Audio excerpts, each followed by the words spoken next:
You're watching Apex Online Racing. The esports world was saddened with the news of the passing of CPI Shumi late last night.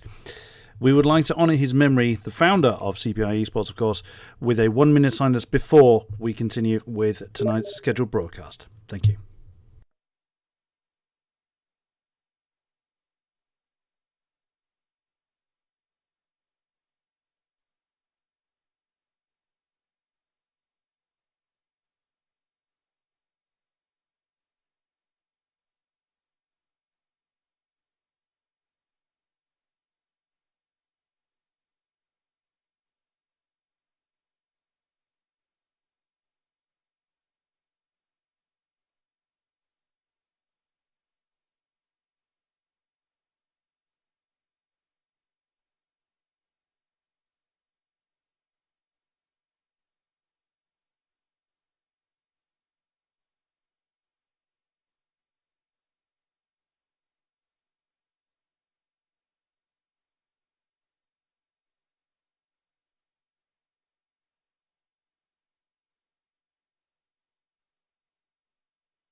Thank you. We now return you to your scheduled broadcast.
Apex Online Racing is sponsored by Elgato, who created this lovely stream deck.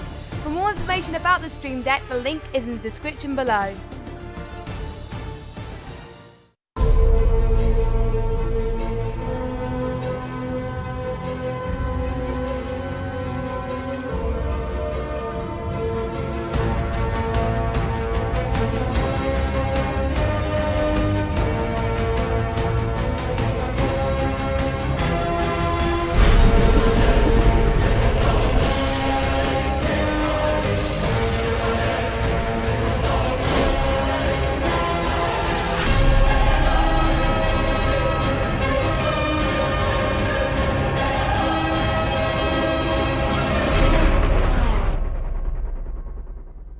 Good afternoon, ladies and gentlemen, mothers, fathers, daughters, sons, brothers and sisters. This is the Apex Online Racing Project CARS 2 season GT3 season number 13, round number 4 here at Le Mans. My name is King-Kodiak and I'll be your commentator throughout this evening's race. Just myself at the commentary box. Yorkie is on holiday, he's sunning himself in Italy, and Aid was unfortunately not able to make it back to join me for this evening. So just my dulcet tones for this evening. 21 drivers join us for this evening's race. It's a 90-minute race here at Le Mans. The grid is already decided. This is just a session to get everybody in, make sure everything is working, and then the manual grid formation will be done. It is from, I believe it's reverse championship order. That's how the grid is formed. So let's have a quick look at who we have got racing with us this very eve. I just need to bring up one other screen, just why the stream has paused. Apologies for that. Should now be back underway. Okay, so we have got Benazidi, we have Dabertsky, Tudazapak, we have Dor, we have Yoxney, Gibbs, Dalking, Empower. He's dropped the BMW from his name, interestingly. That's going to probably avoid confusion as he's in the Nissan. Crazy, crazy man. We have Wolf, our championship blitzer, won all 3 rounds so far. Pantera.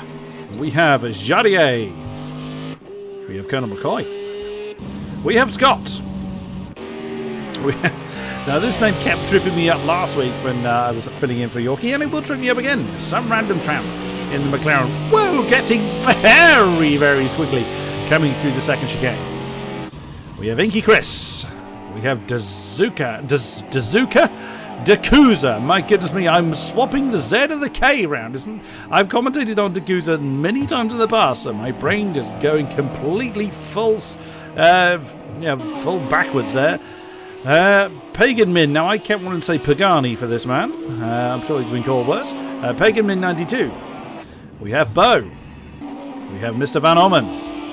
We have Ravelik. And we have Chloe.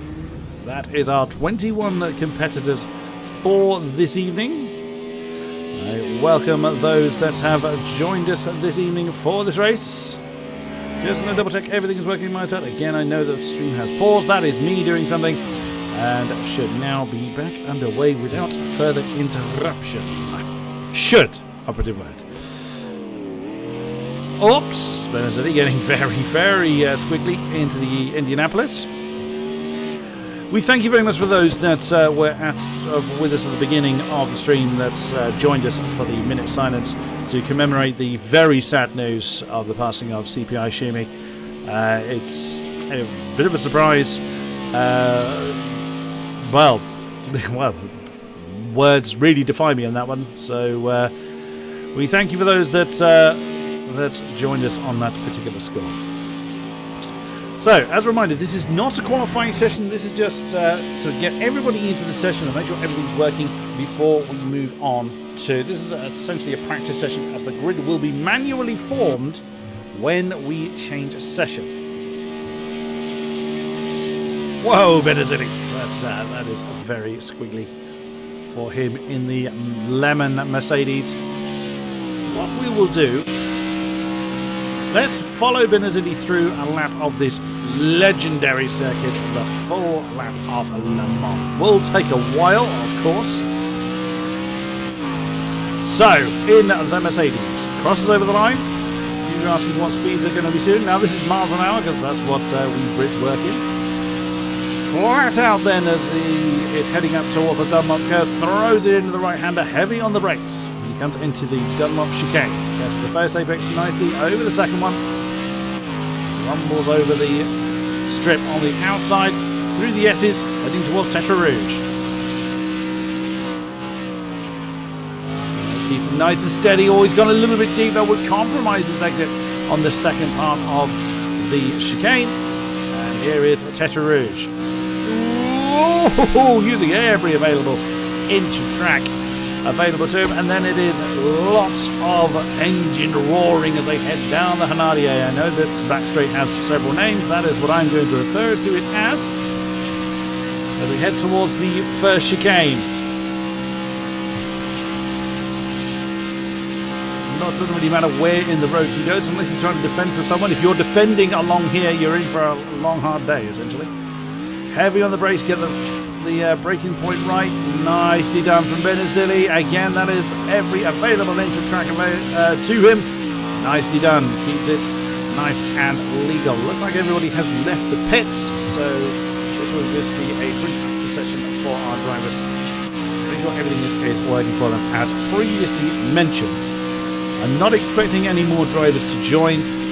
This is my understanding of how many we would expect. Any late drivers do have an opportunity to join us. Second chicane.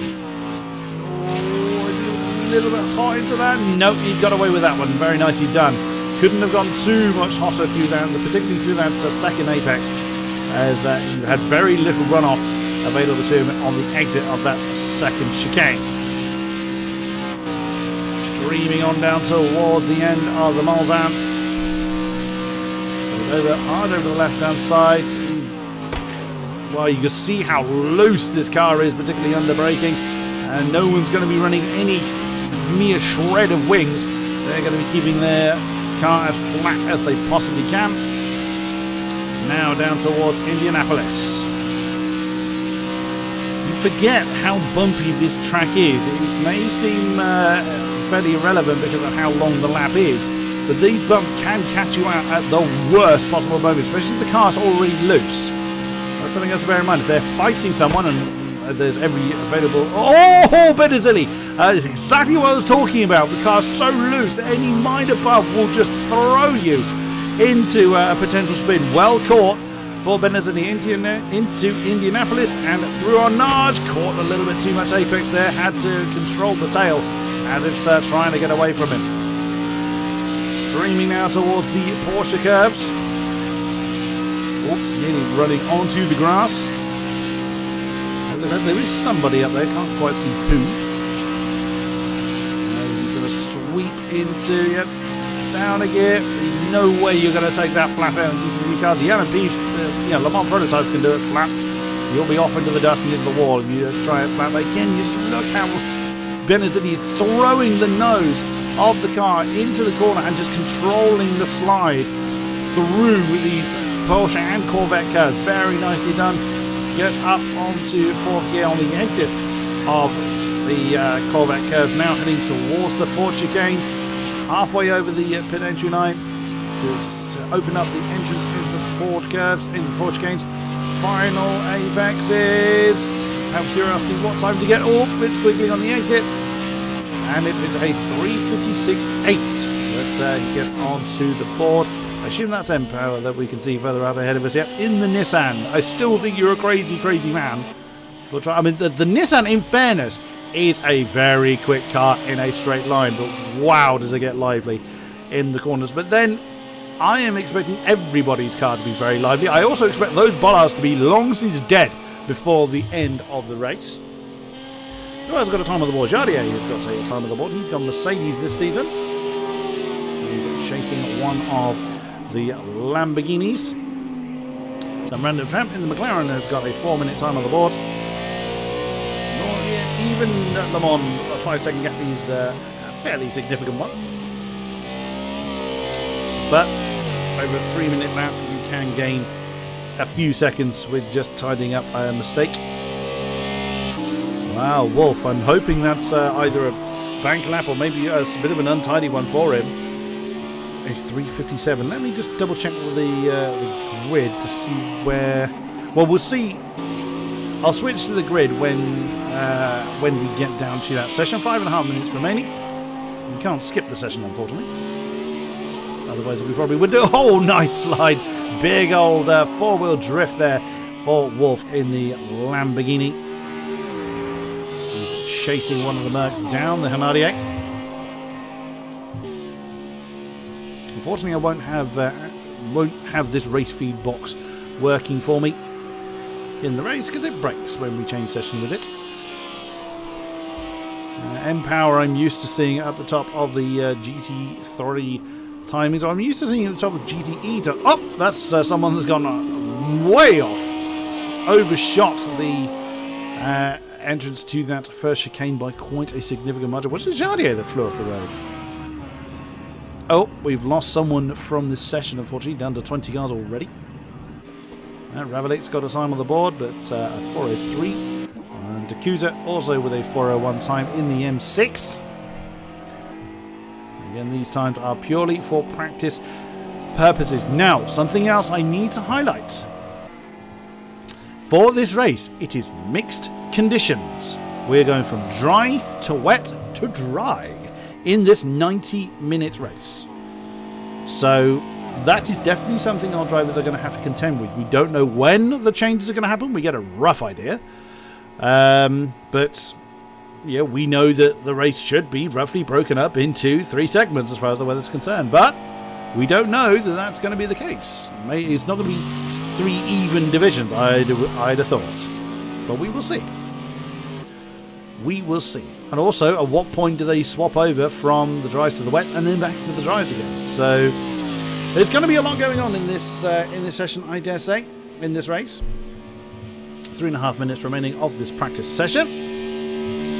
It's technically a qualifying session, but it won't mean anything. As mentioned, we will be manually forming the grid when we head to the quali session.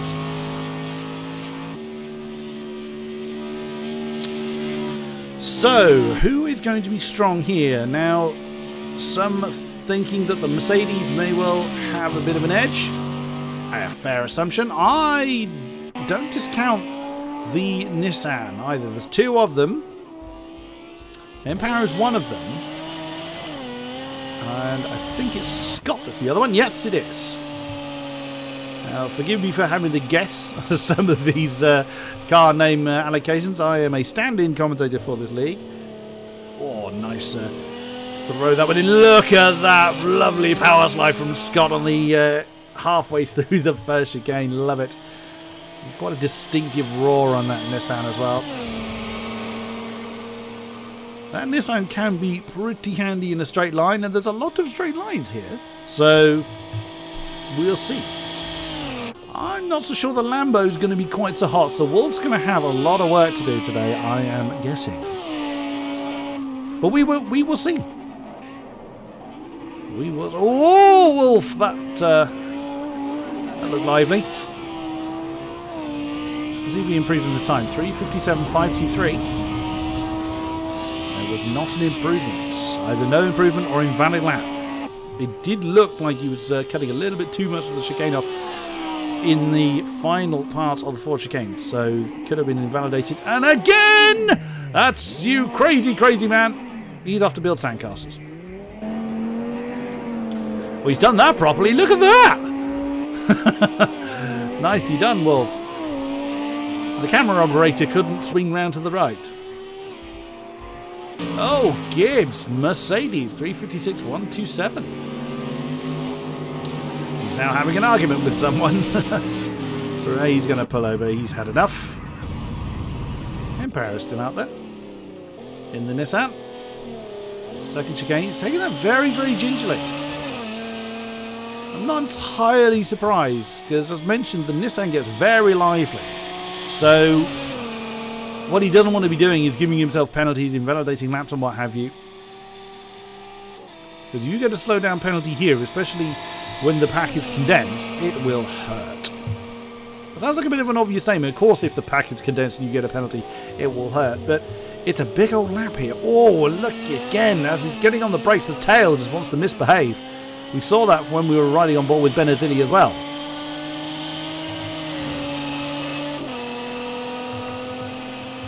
Empire is away yet from the line, so we don't know what. That's quite a nice noise. Where's some random tramp? Oh, he's back in the pits. I do like the McLaren noise. And the Bertke, currently 6th with a 4:0.032. And again, these times are fairly irrelevant. Teodez, is he out there? He is indeed. In the Lamborghini. Oh, and he's jumped back to the pits himself. Oh, Scott's about to cross the line. Now, checker flag is out. What did he get on the board? 3:58.731.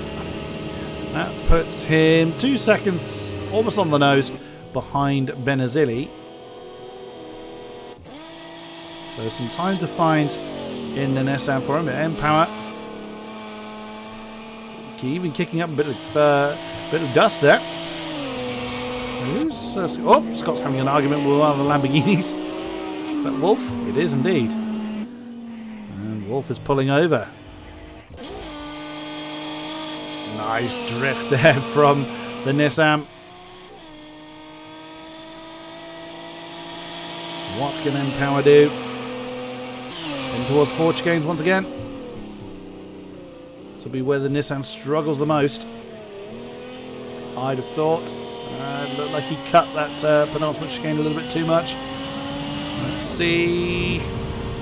No change in the time. 3:56.3 for Empower. Wolf has stopped. Scott is under AI control. Now, normally that is how the grid would be formed, but no such luck today. The grid is going to be manually formed as mentioned. So what's going to happen is when we get down to when the timer has ticked down to another 2 and a bit minutes. Nope, never mind. Everyone has read it up. So the practice session is done. This list is completely irrelevant, although 3:56.1 from Gibbs and the Merc and 3:56.3 from the Nissan. 3:57.5 from Wolf in the Lambo. Kind of gives you a bit of an indication of what may be on the cards for this race heading forwards. I always want to hit the red button. I keep it, I hit it thinking it's a continue button and bins me out of the session, but no, not today.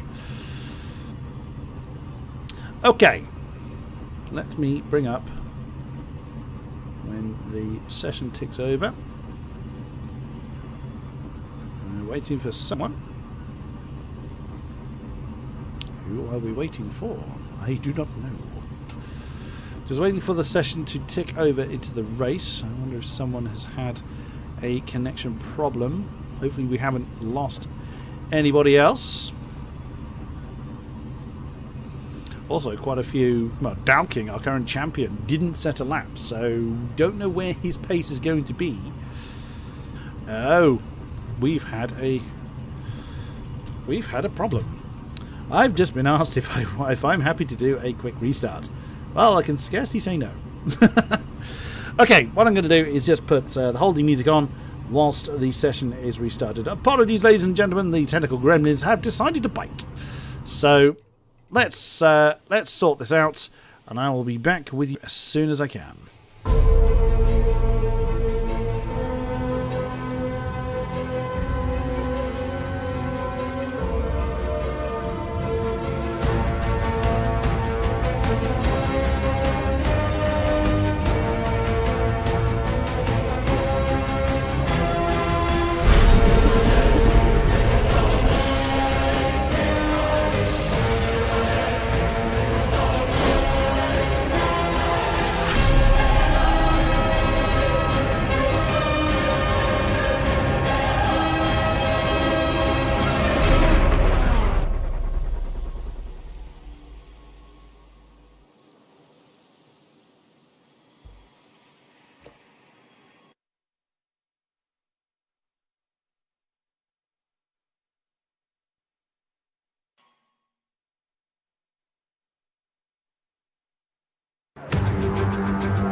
I've been nattering away and my microphone has been muted.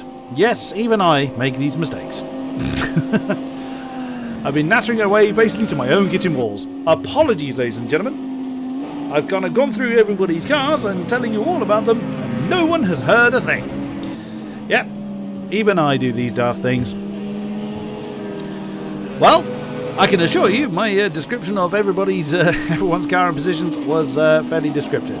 So I'll go over the last bit again as we are near the end of the formation lap. Very soon, as in pretty much the end of the Corvette curves or the beginning of the Ford curves, They will be forming the 2x2 line. As you've seen, they've been going around about 120 miles an hour, rough guess is about 180 kilometers an hour, just to kind of get the formation lap done. And then it's 21 racing laps here at Le Mans. Now, as a reminder, yeah, I deserve the F's in chat. I fully take that on board. Now, as a reminder, we have 2 weather changes due, but when they will happen is anybody's guess. We will go from dry to wet and back to dry again. So, we will see how our drivers deal with that. So we're coming into the Porsche curves. What is the grid based on? It is roughly reverse championship order, but there are some names that are moved around due to attendance, I believe. Admittedly, I'm not too sure on that one, as I'm the stand-in commentator for this series. I'm not 100% sure on how the grid is formed. And there we go. We are now in the 2x2 line in the midst of the Corvette curves. So Pagan Min will then slow everybody down to 50 miles an hour, 80 kilometers an hour. Wolf is then... it looked like he was about to hit the back of Gibbs's car then. But everybody now into order. And it feels so slow when you're just cruising along at that kind of speed. That's the view that Wolf has got to contend with. He's got a lot of cars ahead of him. Now Pagan Min can floor it at any moment from now to signify the beginning of the race. And there we go. We are racing here at Le Mans. Ravalik has had a cracking start to get alongside and ahead of Colonel McCoy. Let's say 3 wide, but the track is wide enough to do it there. There's D'Couza in the M6. In 4th, there's Sitters. Oh, trouble already!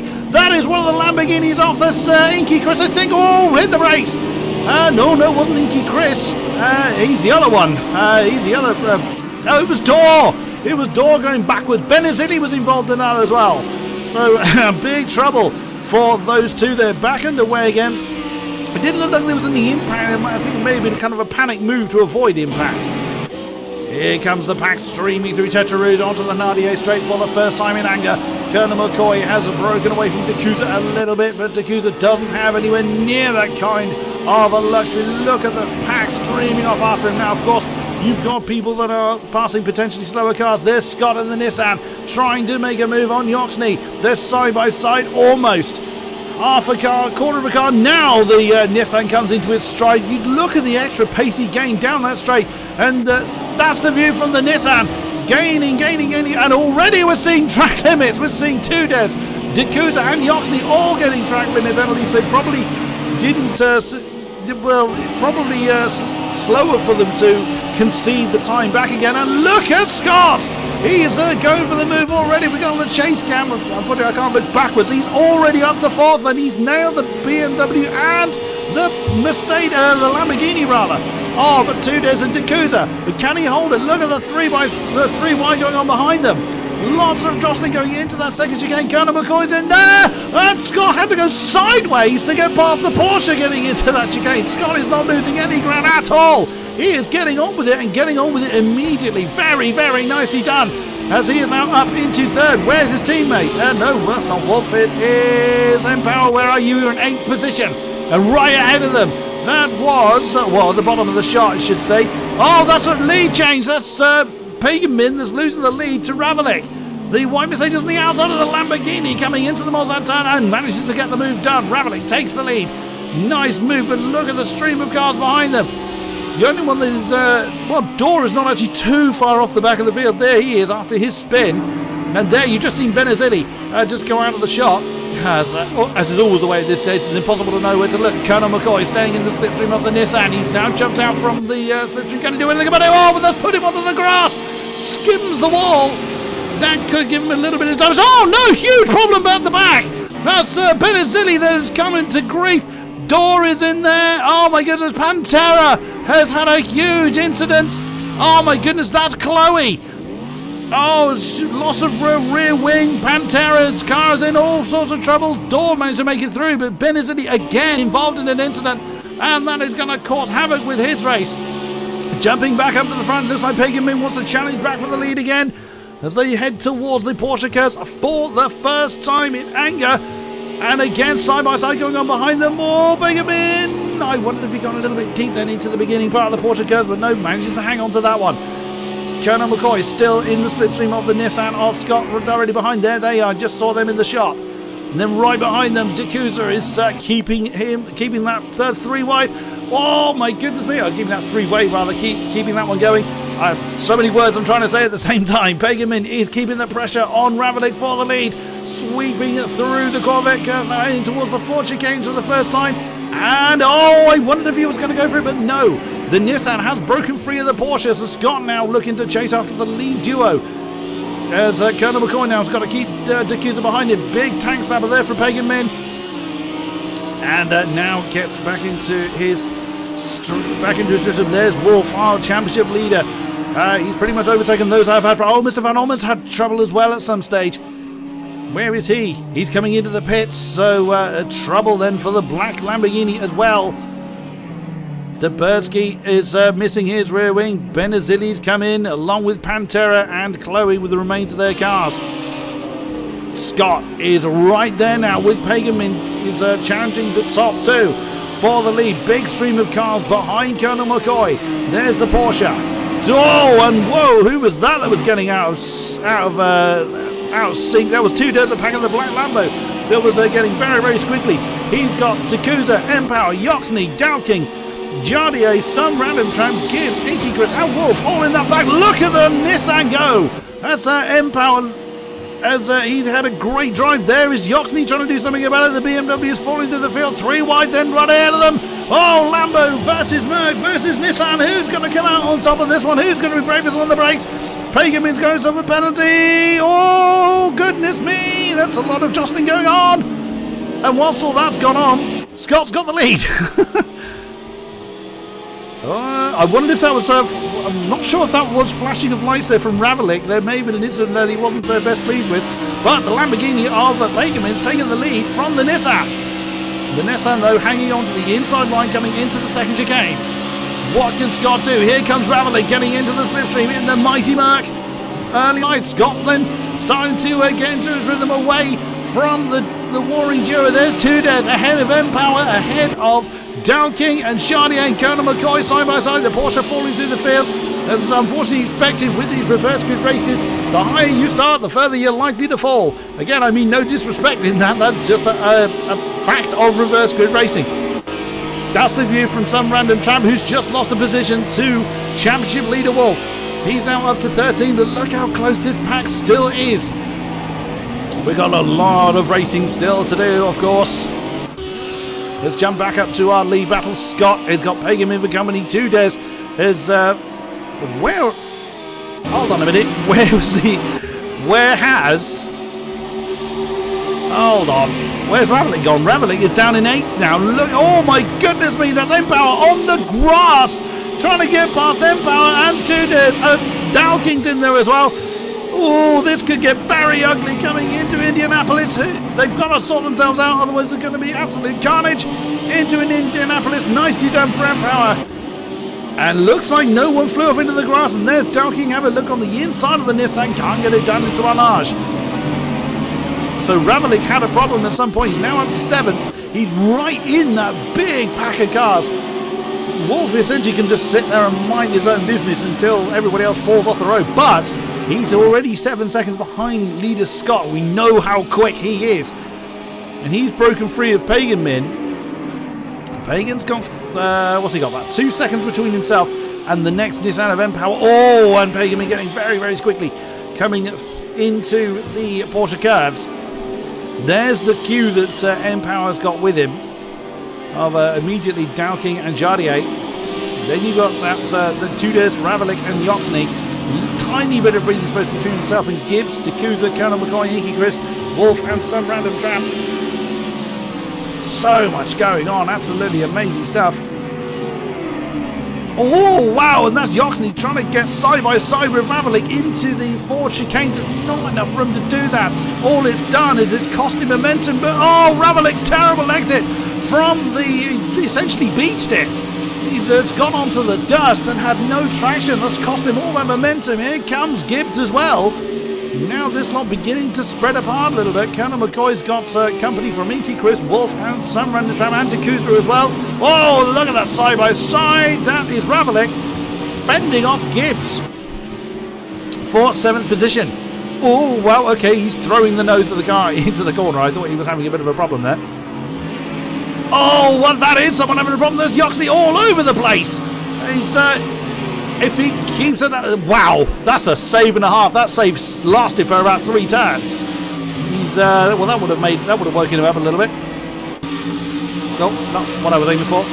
Into the cockpit of Gibbs then as he is chasing off after Ravalik and Yoxley. And Dalking, Jardier and Empower are having their battle up front as well. There they go, 3 wide. No, that's not the camera I was aiming for. There we go, the 3 Mercs streaming on down the first part of the Hanardier, heading towards the first chicane. Who is going to win out on this one? And it is Yoxley that backs out of that. Oh, Gibbs gets it sideways into the first part of the chicane and is heading off down the road. But let's jump to Jardier, who's got Empower. Dalking has overtaken or is giving the Nissan something to do. Pantera back in the pits again, unfortunately. We didn't see what happened to him. Here comes Jardier. He's going to divide the Lamborghini and the Nissan. They've got Pagan Min run ahead of them. Oh, this could get very ugly. The Nissan's backed out of it. Empower's figured the... Oh, and that's very deep for Dalking. Oh, but Jardier couldn't capitalise on it. Surely that's going to be either a slow down... Oh, did someone just... Was that a bang then I just heard? Oh, maybe an exhaust bang as opposed to someone hitting the wall. On the nose of Empower as they chase off down the road heading towards the Mulsanne turn. And wow, look at the drive that Jardier had on the outside of the Lamborghini, getting into the turn and up into 3rd position. Nicely done for the 3-time champion. Still so much battling going on. If we look at Ravalik, who's now down to 10th, look at this lot. That is Gibbs, Yoxley, Wolf, Colonel McCoy, and of course Ravalik in this particular bunch of cars. Benazili's got his name on the penalty board as well. Quite a few people have. Right behind them, Dakusa, Inky, and some random tramp. That's a battle for 11th, still raging on. Yeah, McLaren struggling somewhat. McLaren's an interesting choice, I must admit. Oh, and wow, you saw Dakusa just slam the door shut on Inky Chris. They're side by side, heading towards Indianapolis. Oh, and that's a problem up ahead. That's Yoxley that's missing a significant part of his car. He's off into the dust. Oh no, huge problem there. That's not 2 days around there. Someone's around there. Oh dear, problem then for Yoxley. Back up front, Scott is still leading the way. Right behind us, Jardier and Pagan side by side, Dalking and Empower in hot pursuit. On board with the Nissan, you can see how much the Nissan's bouncing around. The 2 Lambos side by side. Oh, Empower thinking about an inside manoeuvre. No, that would have been too dangerous at that speed. That would have been off into the wall. Or one of the Lamborghinis bouncing off its rev limiter somewhat. Empower biding his time on the throttle. Jardier getting squiggly on the exit of the Corvette curve, heading towards the 4 chicanes once again. And then, whilst all this has gone on, Scott is 4 seconds, over 4 seconds down the road. There he is. You can just see him exiting the 4 chicanes as this pack of 4 enter it. So that's the lead he's built up for himself. Oh, and look at Dalking nearly pushing Jardier along the road. Lamborghini getting, well, he probably would have got a better exit from the 4 chicanes had there not been a Mercedes in the way. Here comes power on Pagan Min as well, so that's quartet splitting up into a pair of 2s. And still the Lambos are remaining in the middle of this particular sandwich between the Merc and the Nissan. Into the S's, heading towards Tetra Rouge once again. Scott enjoying the breathing space, despite the fact that this lot of fighting. Jardier was still 2 tenths quicker than Scott. Oh, Pagan Min's out! Well, it's not out, but he's spun it. Oh, and he's going to hit the wall. Oh, that's a shame. I mean, what he did was, better part of valor. He did not want to be in anyone's way. Wolf now up to 6th position from starting last. We have lost someone from the race. I don't know who. I missed who it was that has retired. Colonel McCoy's in the pits with damage to his Porsche. So it's not gone well for him. Empower, I thought that was damage to the front of the Nissan. That's not damage at all. That's just delivery. But he's lost momentum to Dalking. 1.5 seconds separates him and the Lamborghini as Dalking pressuring Jardier as the darkness is descending. The weather will be descending as well, and we have lost 2 Desert Pack. 2 Des is out. 18 cars remain in this race, but still a lot of battling going on. Dowking staying in the tyre tracks of Jardier. These two have crossed swords many times in the past. A big 4-way battle going on for 7th. I will check in with soon once I know what Dowking's up to as they come into the second chicane. If we look at... I thought Inky Chris was off into the dust for a minute there, but there's Yoxney making a move on Pagan Min. Some random tramp as well, 3 wide again. Mulsanne Straight is big enough for it. The Lambo and the Merc get ahead of the McLaren. Some random tramp didn't want to cut in. He knew that one was done, but the Merc is all out of shape. Coming on the exit of the chicane now. And what is Inky Chris going to do as well? He gets a little bit of toe off the McLaren, off the Mercedes rather. And in this shot, that is Dakuza, Pagerman, Yoxney, Inky Chris and some random tramp all heading off down the road. Wolf is on the back of Gibbs as well. The rain has already started to fall. That's nowhere near a third of the way into the race. Yep, there it is. You can see the rain has begun to fall. Now, anyone thinking about, third of the way through the race is going to have to rethink that, I think. I know my maths isn't great, but 5 is not a third of 22. Equally, Scott has lost a significant chunk of his lead, about half of his lead indeed, to Jardier. That is now 2.2. But Jardier is still being challenged by Dowking. Look how close they are. Look at... Oh, wrong camera again. You can tell I'm rusty. How close Dowking... Now, Dowking may well just be opting to stay behind Jardier and just copy him for sort of pit strategy. Empower has made a mistake somewhere, but he is closing back in on that pair. And then behind them you can see Wolf and Gibbs as the rain now really beginning to fall. Oh, the Lambo making himself known to the Mercedes. Side by side coming into the Porsche curves. The Lambo wants the inside for the next time. He's got him. That's a brave move by Wolf there. He knew that there was enough traction still left on the track. If he'd done that much later, I think the rain would have denied him the traction he needed for the move. Very nicely done. But let's check in with this battle again. Oh, Dakuza's in trouble. Dakuza's spun it. Some random tramp's gone through. Where is Dakuza? Oh no, the BMW has spun at the beginning of the Porsche curves. What a shame for Dakuza. He's back underway again. There is Inky Chris with some random tramp chasing him. Yoxney and Pagerman. No one coming into the pits just yet. It's too early for anyone to consider changing tyres just yet. And look again at Dowking. You just get the feeling that there's going to be a move at some point. But as the track gets slipperier, it could well be a mistake that a mistake that decides what happens, not an intended move. Dorr is caught up with Dakuza after his early issue, and the BMW and the Lambo both coming in. If they're going on to wet, that's, in my opinion, way too early. But look how squiggly the BMW is. That's probably for damage on the BMW. That's going to be a heartbreak for him if he has to change tyres at this point. I would think it's too early, but we will see. Depends how many other people have trouble. The lead back up to 3.5 seconds now for Scott as we're looking at Yoxney and Pagerman. Oh, Yoxney! That's a lot of lawn mowing you're doing there.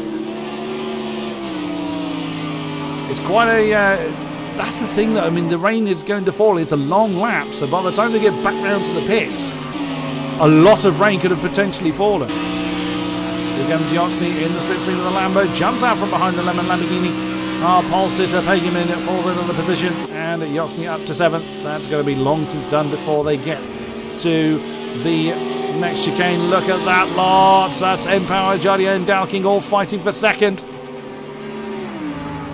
Empower fastest first sector despite the fact that the rain is falling. The Nissan is getting on with it, and still the Lamborghini can't find a way past. Now I heard Empower there. He let off the gas. He didn't want to get involved in the battle ahead of him. So Empower thinking of the strategy at the moment. He's comfortable with him. Well, I was going to say he's comfortable with the amount of grip he's got. He doesn't really have a choice. They're quite a long way from home. And they're catching up with the second Nissan. There he is of Scott. That gap has gone again. So I wonder if Scott's beginning to struggle. Let's get on the bumper again of the Nissan. Lamborghini's all over the back of Jardier, and Empower goes quite deep into the Mulsanne turn. This trio has reunited. We've lost another from the race. We're down to 17 now. I probably missed who it was that we have lost. I didn't see who's actually retired. I missed it from the race feed. It's good when it works, but I don't often have a chance to read it. And look how heavily the rain is falling. Now, we've seen this before, where the rain can fall for a while before drivers think about opting for that all-important tyre change. But Scott's lead has vanished. Absolutely gone. So now the trio becomes a quartet. Wolf is a few seconds further down the road, just under 4 seconds behind Empower. He's still dragging Gibbs with him. And Pagan Min and Yoxney still fairly close together. The rest of the field, Inky Chris, Some Random Tramp, Van Orman, Chloe, Benazili, Colonel McCoy, Dor, Dakusa and Pantera still going, but not involved in any particular battles. Jardier getting the fastest sector 2, despite the fact that rain is absolutely chucking it down now. There's still grip to be out there, but how early do they go for that tyre change? It's impossible for us to tell what tyres are on externally. Oh, Empower, you can see how he's struggling. The front just did not want to grip. He doesn't seem to care. He'll use the grass to try and pitch the car into a slide. Brave man. In a car that's already squiggly, he wants to use more slide. Yep, of course you do, Empower. Absolutely unreal. No one of the top 4, and I'm not surprised just yet, but I don't think it's going to be long before the top 4 think about coming in.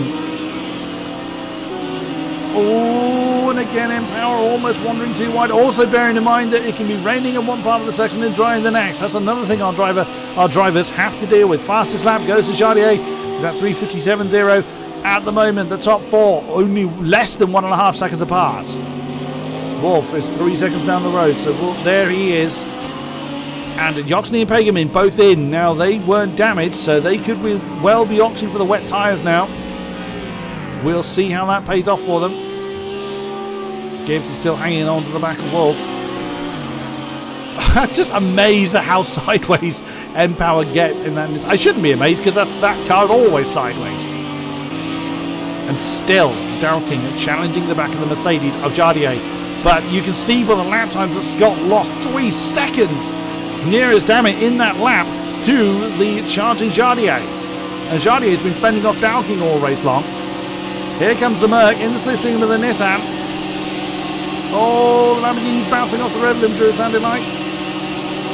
Scott, is he going to defend the inside line coming into the chicane? Yes, he does. Didn't really have a choice because Jardier didn't get alongside him. Oh, and you saw the tank slam of the Nissan had. That's put Jardier slightly out of position. Here goes Dowking drawing alongside the Mercedes. Second Nissan is there as well. Who is going to win out on this one before we get to the second chicane? For God's sake, camera change. There we go. And there's Dowking jumping behind Jardier. Jardier's taking over the race lead now. The Lamborghini's boxed in. He's got nowhere to go. Let's get on the bonnet of Empire. He's got a much better view of this one. Oh, Scott, he's missed his braking point. He's gone way too deep. So's Empower. It's too deep into that turn. Jardier's just about onto it. My goodness me. And Dowking now is pushing the Nissan along instead of the Mercedes. I would say the Mercedes is heavier. They're all near enough the same weight anyway. But here comes a Lamborghini. Dowking goes inside of the pair of them. 3 wide heading into the Mulsanne turn. That's very brave considering it's very slippery. Who's going to win out? Scott on the outside of everybody. Sideways into the final turn. Chardier then chucks on the outside of both of them.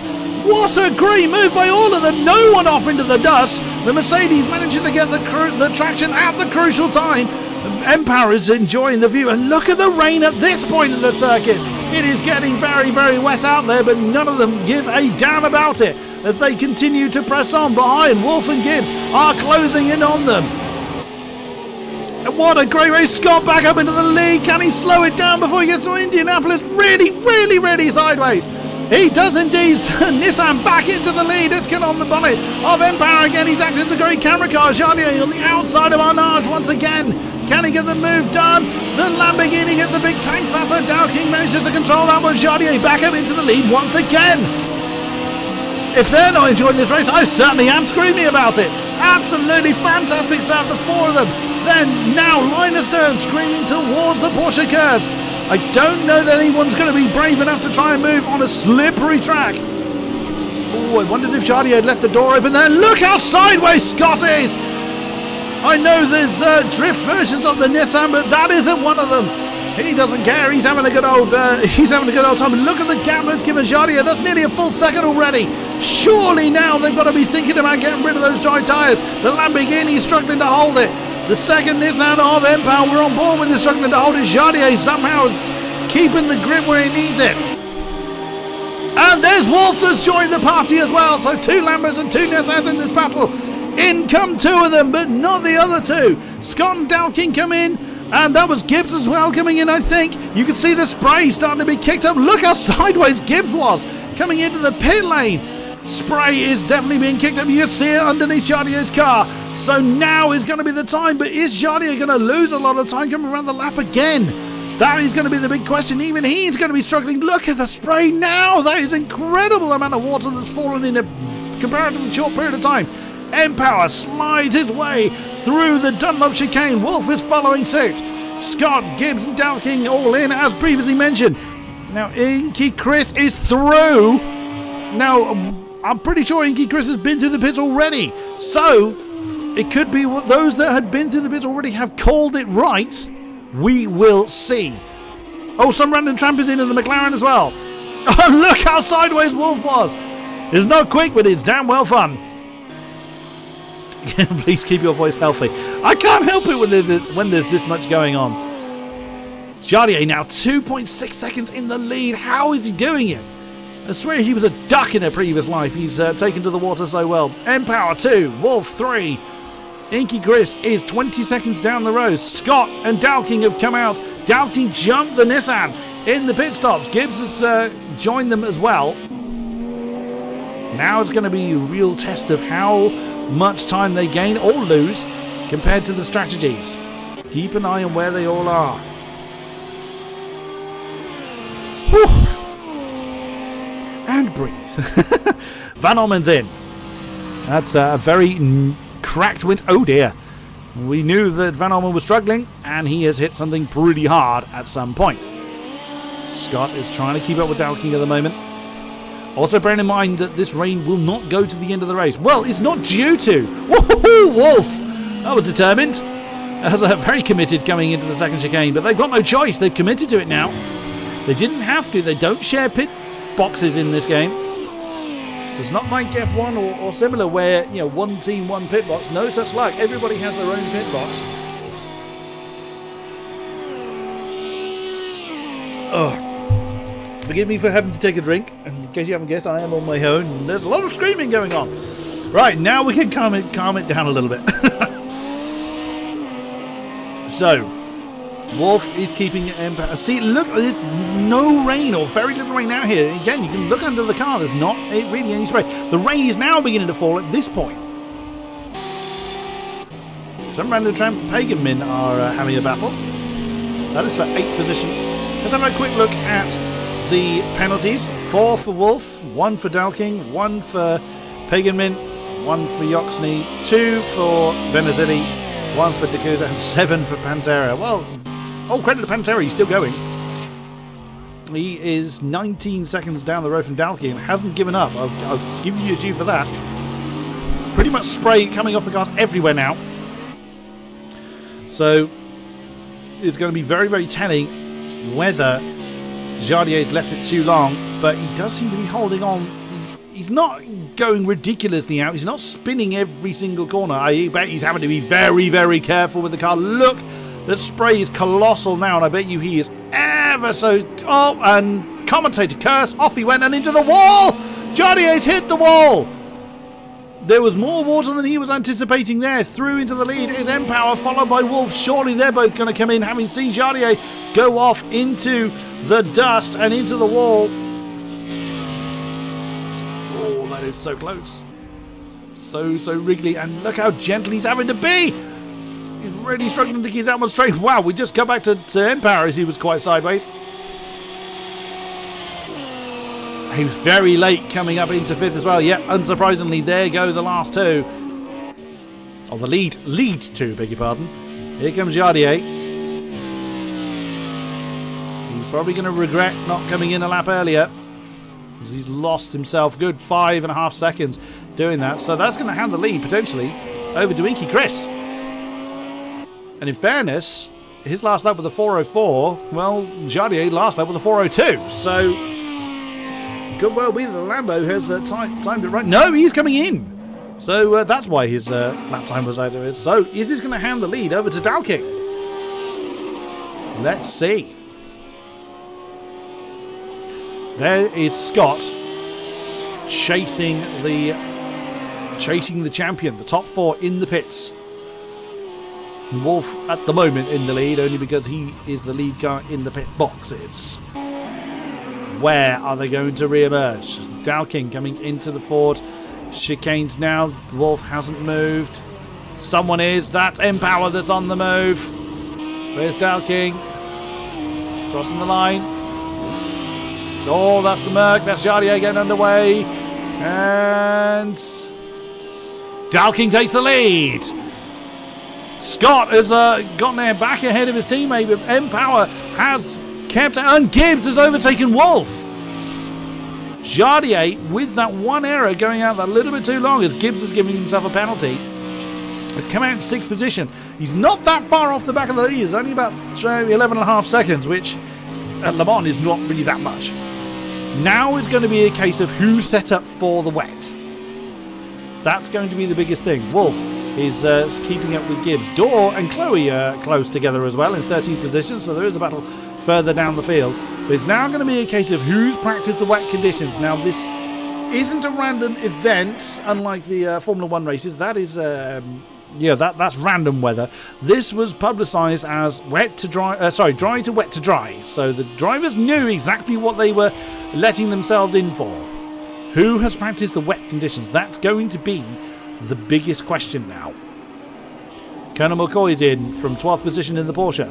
Oh, ouch. And we know you caused a fair bit of damage to your car early on, but that's not the first time Colonel McCoy's been in, unfortunately. The McLaren and the Lambo of some random champ and Inky Chris are side by side. Well, side by side, they're fairly close together. Inky Chris we saw come into the pits not too long ago. So Dalking leads 3 seconds from Scott. 1.2 between the two Nissans. Sure, Dalking would love for the race to finish now. Not just yet. Through the second chicane come the Nissans. Now, I bet you it's at this point when the Nissans are most nervous of their throttle pedal. Those things are lively in the dry, so that's going to be interesting. But then they're lively in the dry, they're probably not that much more lively in the wet, so they're probably already used to being sideways.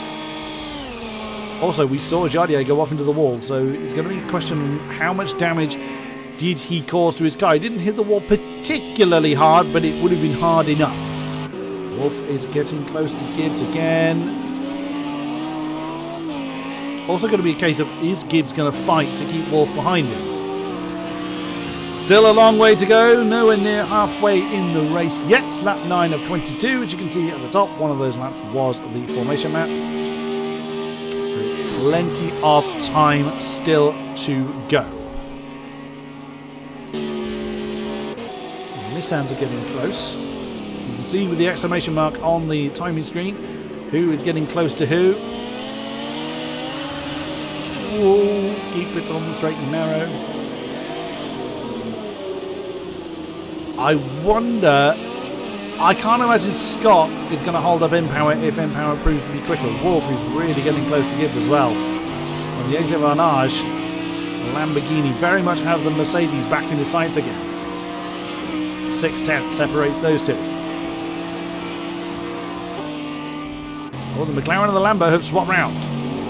Oh, is Random Champ going to have a look at the inside of engine mechanism? No, couldn't get the drive where he needed it.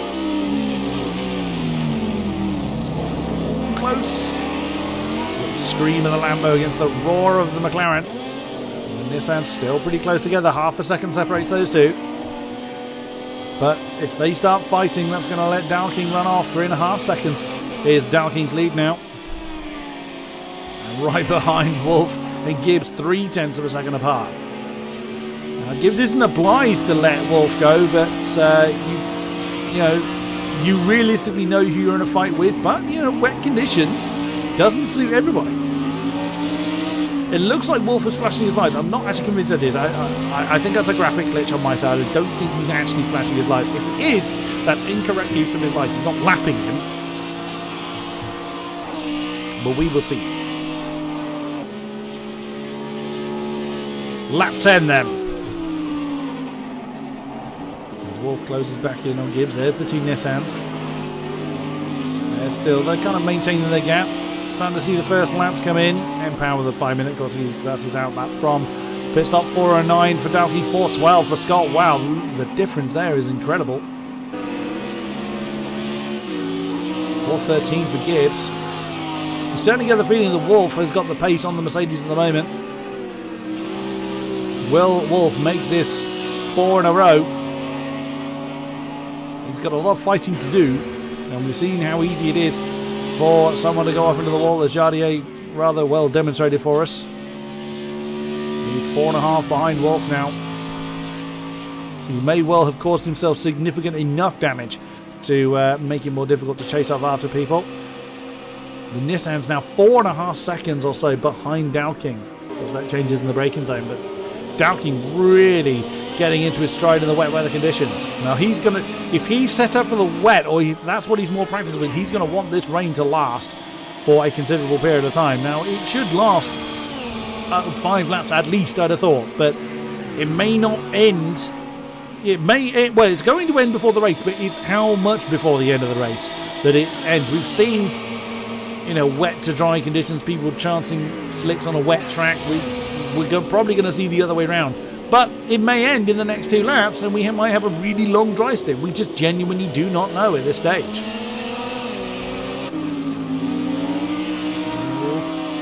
Wolf a little bit off the back of Gibbs for 4th position. Some random Trampaniki Chris still pretty close together as well. 0.6 of a second apart between the Lamborghini and the McLaren. Oh, Scott and Empower have swapped round. That was orchestrated.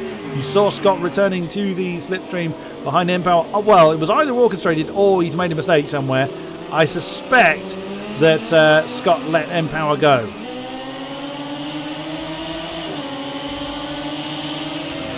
Benazili and Dora swapped positions as well. I wonder if the Lamborghini's had a problem somewhere. The Lemon Mercedes has... well, there he is. There is Benazili. We saw him have trouble on the opening lap. Oh, there's a dead bollard there. I knew they wouldn't last. Oh, Wolf. Is he going to try and draw alongside the Mercedes? Heading towards Indianapolis, isn't... No, he did. I thought Gibbs would do that. Blue flag for Wolf? I don't think so. Bit of a error there. Well, I thought Gibbs would back out of that one. You really don't want to be doing side-by-side on a wet track at the best of times. So, especially against someone you know is quicker than you. So, nicely done, Gibbs. He's just going to sit in the slipstream of the Lamborghini. You'll want to be dragged along quite nicely towards the two Nissans. It's 3 seconds to close down there. Scott essentially getting a tow from his teammate. Now, that's going to be quite good for Empower. They could kind of swap around and give each other tows, which, well, you see that a lot in oval tracks and what have you. There's absolutely nothing wrong with that at a track such as this, where the straights are very long and you need a little bit of help to catch up with the guy ahead of you. So we will see if that is what they're going to try and do. Dora and Benazili are having a battle. They aren't interested in trying to catch Chloe ahead of them. Whoa, Benazili! You don't want to be going onto the dry grass, let alone soaking wet. But the Merc manages to out-drag the Lamborghini. 13th position is very hotly contested between these two at the moment. I wonder if Benazili struggling to slow that Merc down. It is damaged, as you can see on the left-hand side of the car. Oh, he's gone deep and powers out of it though. And it keeps the Lamborghini at bay. 4:12 for Darking, 4:11 for Empower, 4:12 for Scott, 4:09 for Wolf. Well, now that he's gotten ahead of Gibbs, he's just set what I think is the sort of the fastest lap now that everybody is on the wet. Oh, Gibbs sideways, coming through Tetra Rouge. But again, if Wolf is able to put that kind of power down in these conditions, he could well be challenging for that top spot by the end of the race. I just spotted something. Pantera is closing in on Dakusa. Oh, that was lovely, Pantera. Just cut to you at the right moment. And 4:12 is not a bad lap time at all. Wow. Colonel McCoy came out of the pit again, we saw. So Pantera closed in 6 seconds on Dakusa last time around. Of course, he's 2 minutes down from the leader. So it's not gone well for Pantera so far, but looks like he's got some company there at the tail of the field. So we'll see if he's able to avoid the wooden spoon. Dora and Bender City still involved in their fight for 13th position, although it looks like the Merc, the Merc opened up 2.3 seconds on the Lambo last time around. Also keeping an eye on the rain. It looks... In some camera shots it looks quite light, and in other camera shots it looks absolutely drenched. The most accurate gauge to use is the spray coming off the cars. Quite dark now that the clouds are quite heavy. There you saw Dalkin going through the shop. Leads by 4.1 seconds now. Two Nissans helping each other along. Gibbs happy to stay behind the Lambo, I would think. The Lambo certainly seems to have the pace without needing any additional slipstream support. Oh, Gibbs, don't hit the back of him. Oh, Dakusa's in the pits. Oh dear. Oh no, he's gone too fast in. And he's disqualified. Dakusa is out. I think Dakusa was calling it a day anyway. The BMW is gone. 16 cars remain. Unfortunately, that hands the wooden spoon back to Pantera. But that kept pace. Again, 4:17 dead for Colonel McCoy. 4:13.4. So he's closing in a decent handful of seconds each lap. I'm keeping an eye on these two pairs of cars. Wolf and Gibbs versus Scott and Empower. There in the background is Jardier. Jardier put a 4:10 on the board last time. So there is still pace in that Mercedes, even if he has had an argument with the wall. Don't discount Jardier just yet. Oh, Scott is right under the rear wing. Again, I think he's just going to stay there unless they kind of decide to swap round again. We'll see. Scott's going to have to act as rear gunner to Wolf pretty soon. You can see the Lambo gaining on the Let's have a look at fuel amounts. I can't imagine they're going to be drastically different. 84.5 for... generally in the GT3 races they don't need to fuel. They would have taken fuel on in the pit stop, so that's actually completely pointless. I'm already thinking of endurance. I'm commentating on the endurance race tomorrow, and I'm thinking too far ahead. I will definitely be looking at fuel amounts for in tomorrow's endurance race. Over the line then comes the top fuel. Oh, wow, 4:11.3, 4:11.3 for the top three cars in the wet at Le Mans. That's absolutely incredible. 4:10 for Wolf. He's broken the sequence. 4:11.0 for Gibbs. 4:10.0 for Jardier. He was the quickest of the top six, so he's definitely still got the pace going for him in the Merc. Oh, Van Orman has caught the back of Yoxney. 4:13 for Van Orman last time. 4:18 for Yoxney, so he's struggling somewhat in the slippery conditions. He's lost a brake light as well. Wow, look how dark that sky is. It's not a night race as far as I know. It's just how the sky has darkened. It would seem that the Lambo's not going to find it too difficult to get past the Merc.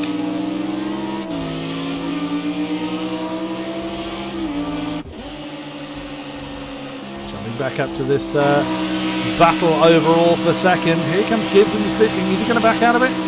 No, he made himself... I bet what he was doing was having a look out of the spray But that's put Wolf off. I'm not convinced Gibbs was thinking about a move. I think he was just getting out of the spray to see where the apex was. But that slightly put Wolf off there. This is going to be a bit more telling.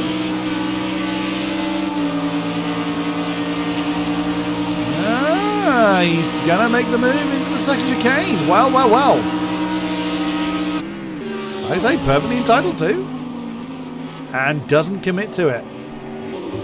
But that's quite telling. That's an indication of I'm not prepared to just sit behind you. You may well be the championship leader, but if I've got the chance to, I'm going to have a crack at you, sir. Needs to be careful, though. They don't want to lose the back of the Nissans. As you can see by the lap times, Wolf has had the pace over Gibbs. Well, in fact, over everybody, in fairness. Oh, I thought Gibbs was going to actually have a crack at the inside of that first part of Mulsanne. Oh, that got very close. Again, that was Wolf going deep more than Gibbs doing something. But I think Wolf is definitely having to think about the Merc behind him. He's not just sitting there comfortable. He is definitely thinking about defending from the Mercedes. Van Holman has overtaken Yoxley as we thought would happen. 5.5 second difference in the lap time, any wonder. Again, no disrespect to Yoxley, but when you've got that much of a lap time differential, yeah, you're not going to defend that here. It's getting close. Oh, he was too close to the first part of Indianapolis. Yeah, he's not going to make a move there. Ooh, thought about a dive on the inside of Indianapolis, though. That's a big old statement of intent from the Mercedes. Gets a little bit of dust kicked up, and the two pairs are getting very close together now. Whoa, that's deep for Gibbs. He got slightly out of kilter there. There's Jardier, you just saw at the back of the shot. This 2x2x1 could well get a big train of 5 before the rain has finished falling. It doesn't look like there's a lot of rain in this part. So, has the rain begun to clear up? Well, the sky's certainly no lighter. A bit further around the track though, and the rain is likely to still be falling, but it does look like the rain is stopping. Kind of depends how the light catches the rain though, in fairness. But we will see. Oh, Pantera's made a mistake somewhere down the line with a 425 on the board last time around. It's a bit of a shame. Oh wow, look at the distance that Gibbs has lost to Wolf. Whilst trying to challenge for that 4th position, that's cost him time. Oh, gets squiggly coming through the 4 chicanes. Can he keep it on the road? Just about. That was well recovered there from Gibbs. 4.11.6, 4.11.7, 4.11.6, 4.11.0, 4.11.2. Wow, Gibbs is still pretty quick. And 4.10.3 for Jardier. So still, the ACR multiple champion of Jardier is still the quickest of this top pack. The next quickest was Wolf, and Jardier was 7/10 quicker than he was. That rain is definitely getting lighter, if not stopped. Although, quite clearly sees. Whoa! You saw the water. As we jumped on board with Jardier, you saw the water pooling there. That was well caught by Jardier, but that's how badly pooled water can just yank the car around. And Wolf has caught the Nissans. There's a second between Wolf and Gibbs, though. Now, this is going to be on Scott. How's he going to handle this situation? Down towards the first game once again. But over halfway in the race now. Still plenty of time to go. And Wolf is now a very definite threat. Oh, and Wolf and Empower and Scott have swapped again. Now that looked quite orchestrated. Perhaps Empower is the better defensive driver, or he's made a big old mistake on the exit of that second chicane. Here comes Wolf. If he's made a mistake, he's going to be punished. There's a look. Is he going to dive for the inside of the first chicane? No. Empower's got the slipstream and positioned enough to stop Wolf making the move. That's going to bring Gibbs into it. And of course, the more they fight, the more Jardier can get involved. From that mistake he's made, he's already closed in quite a significant amount of that gap. See, from the external shot, the rain looks like it's stopped, and then you go to the onboard shot, it's quite clearly still raining. Gibbs is right in there. Look at the amount of spray. That is much harder to look through, especially if you're in VR, and I can attest to that. Oh wow, Yoxley with a 431 last time on the board. Oh, he's going to be brave on the brakes. Nicely handled. And Empower now very much in the defensive position to defend against Wolf, which is no easy feat at the best of times.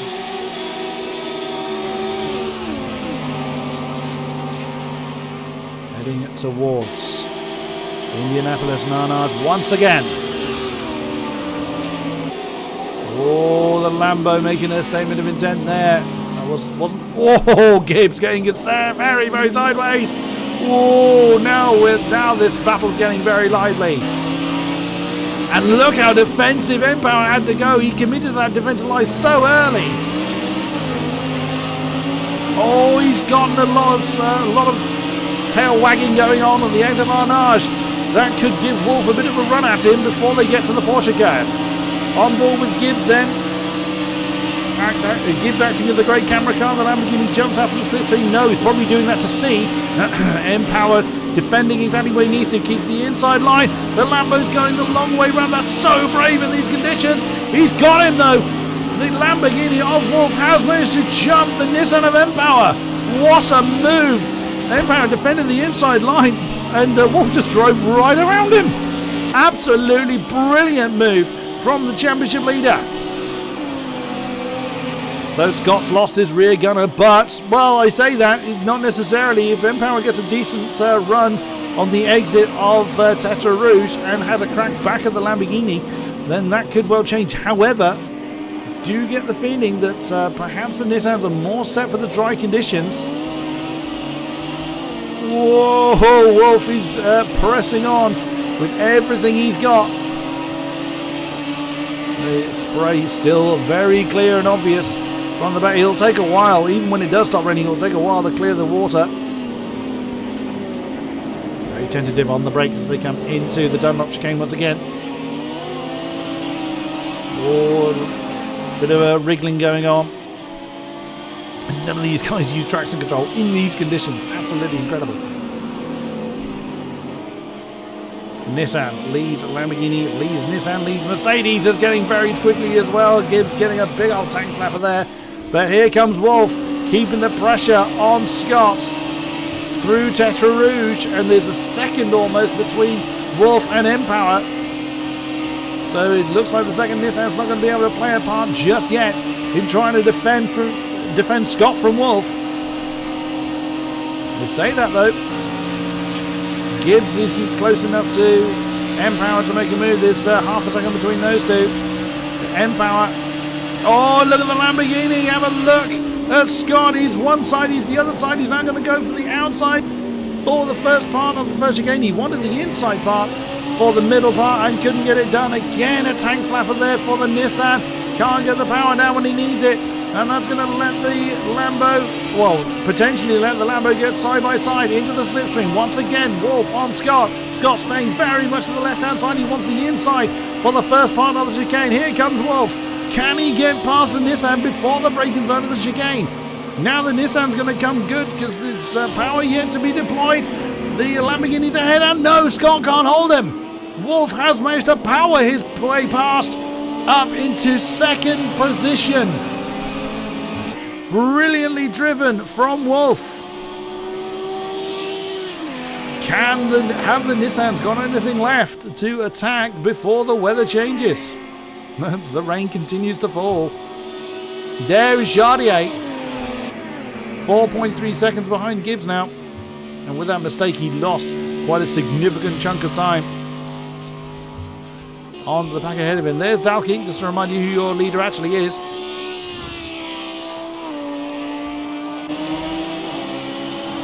Scott and Empower doing what they can in the wet conditions. They're probably looking skywards and hoping that the rain will stop, because they were definitely stronger in the dry conditions. And the Mercs seem to hold all the cards when the conditions are a little bit more slippery. We'll see. Scott's closing back in to within 4 tenths on Wolf, but Nowhere near close enough to make a move just yet. Also looking for the pools of water that caught Jardier out. There is the Hot Wheels Merc at the back of the short! Oh, that's too much! Scott, the tail of the Nissan finally lets go. And that's going to drop Scott right into the clutches of Jardier.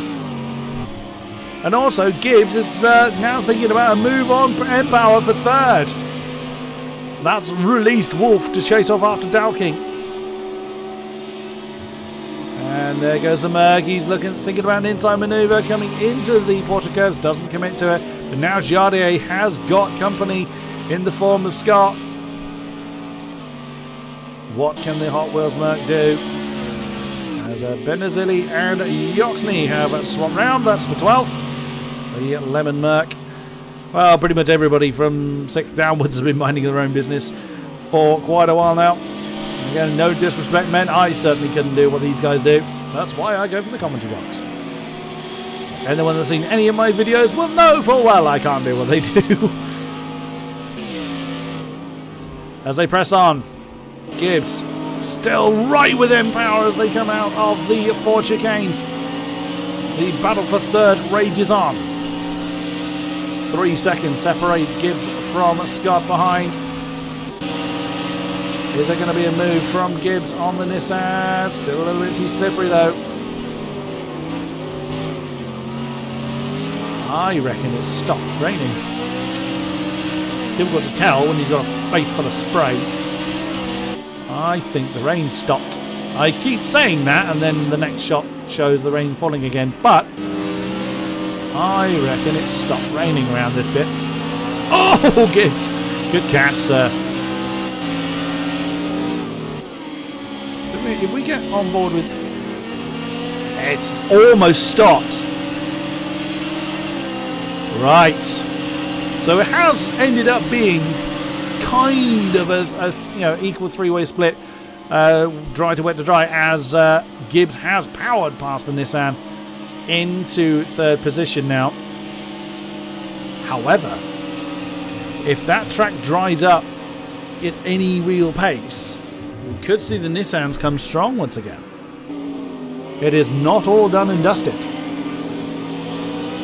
Still got 2 pairs of battles going on. Gibbs now ahead of Empower and Scott and Jardier fairly close together.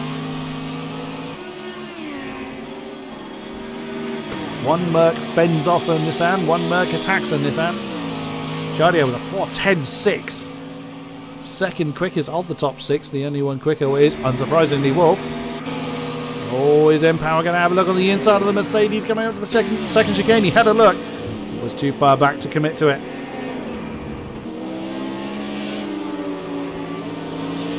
Now it's going to be the time of how quickly... Oh, Empower, you're way too wide there. How quickly is the track going to dry? If it dries up anywhere near enough. That's also another thing I have to bear in mind. You can actually see, look to the horizon. The clouds have definitely lined down. Empower has unsurprisingly got himself a penalty for that. Oh, Jardier getting very close to Scott. He didn't really have the space to make a move there. Oh no, Scott again in the Nissan. It's gone too deep at the Bolzan turn. And Jardier powers through into 5th position. Like we said, don't discount them. If they're set up more for dry conditions, it could still come back to the Nissans. We will see. Still plenty of battling to do. Oh, and there goes the Nissan of Scott on Jardier. No, can't make the move this time. Struggle to slow the beast down coming into Indianapolis. It does manage to do so. Right ahead of him, Empower and Gibbs continuing their battle for third. And there's Wolf. Wolf hasn't gone too far down the road, to be fair, from Gibbs. Well, now what is now Gibbs?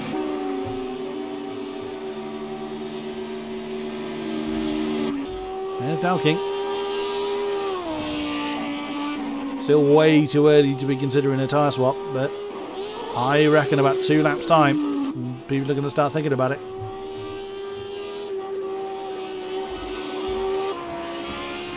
The windscreen wipers going, but there's no rain there. There's absolute definite confirmation now that the rain has stopped. Or certainly stopped here. Van Almen has gone up into 9th. He's overtaken the McLaren. Van Almen in the black Lambo has taken some random tramp. I think the McLaren may have recovered from a mistake there. Still keep an eye on our top 6. Oh, is this M-Power having another go at the Mercedes? Looks like Gibbs didn't get such a great run out of the 4 chicanes. But the Nissan cannot get past him.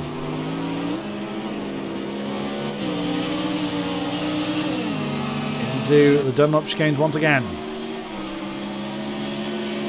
We're now seeing 409s on the board from Dalking and Wolf. As the water begins to fade.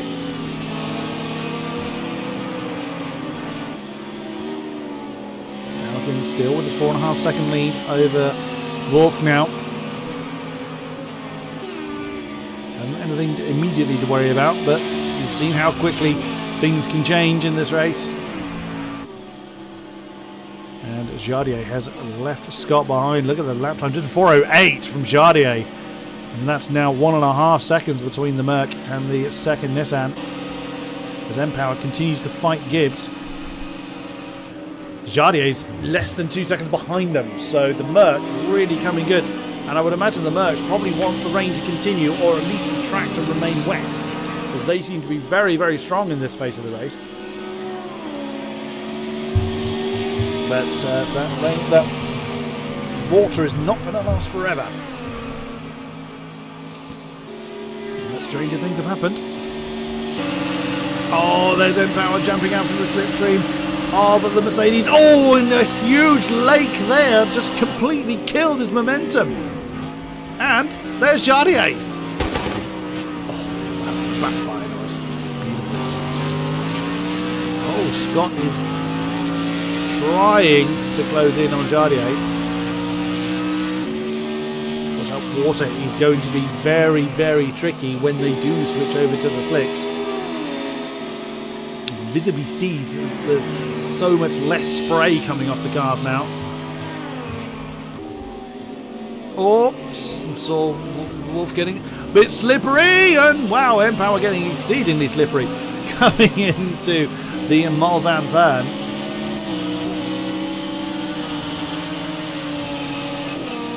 There's still plenty of water to keep the wet tyres within the operational windows. Scott's got a penalty, and Dorr has gone up into 13th. What's happened to Yoxney? He is struggling.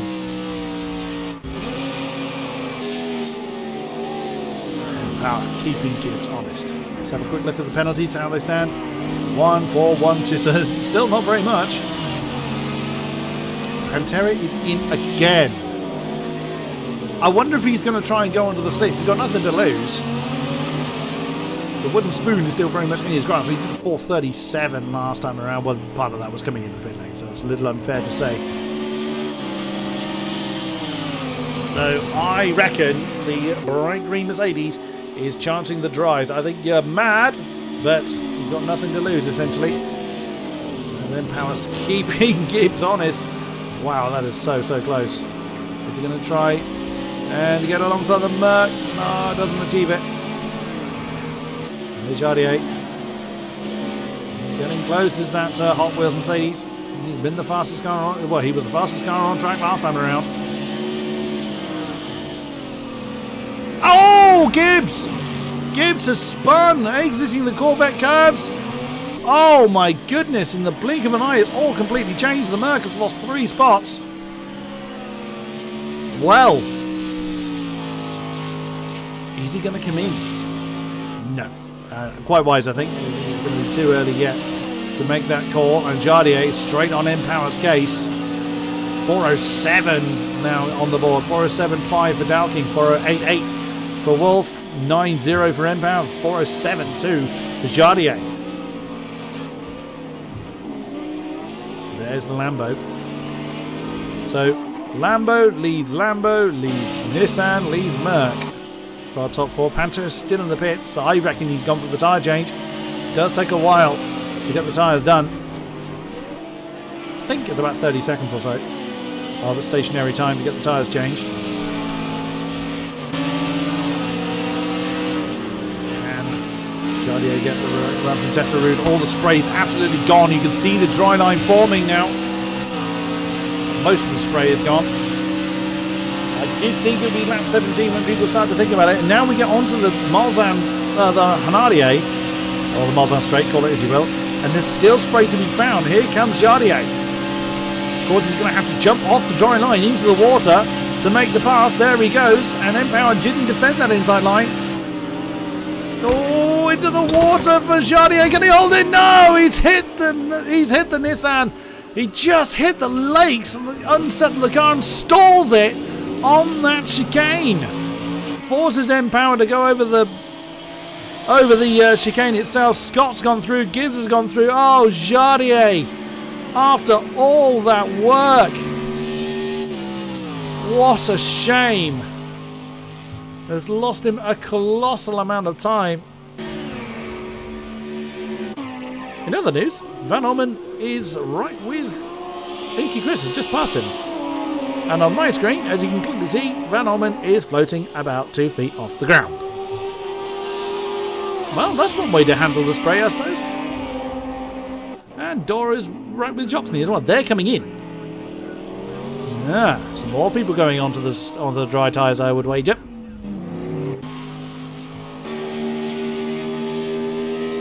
There's a definite dry line forming. So for once, I've made an accurate prediction of when it comes to pit strategies. Usually I get them diabolically wrong. Gibbs and Scott are close together.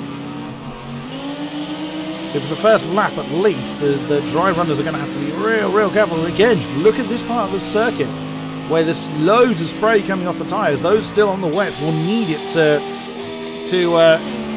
cool the tyres down again. Then it's not long before that spray's completely gone. Oh, lovely stuff. Where is Dalkin? He's just gone through our nose, so he's nowhere near the line just yet. Scott's got some work to do to keep that Mercedes behind him again.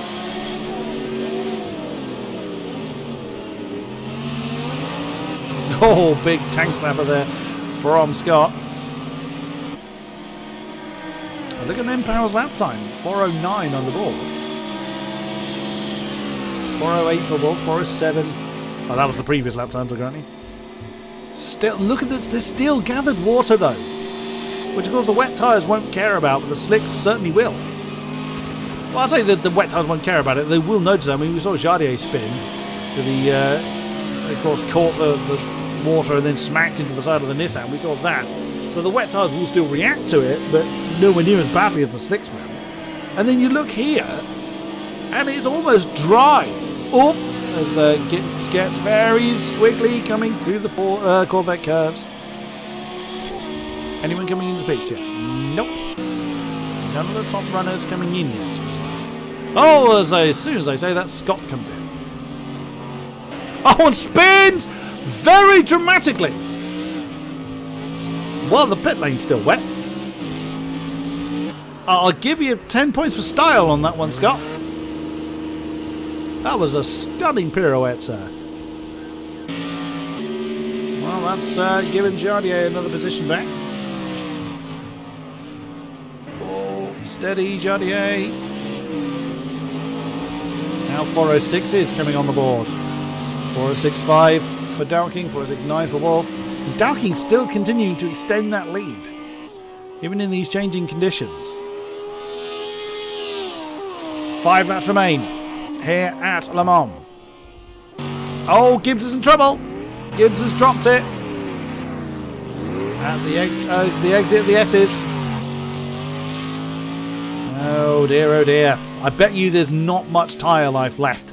They're probably getting very hot and very, very warm. Those wet tyres. Chris and Van Orman are still fairly close together.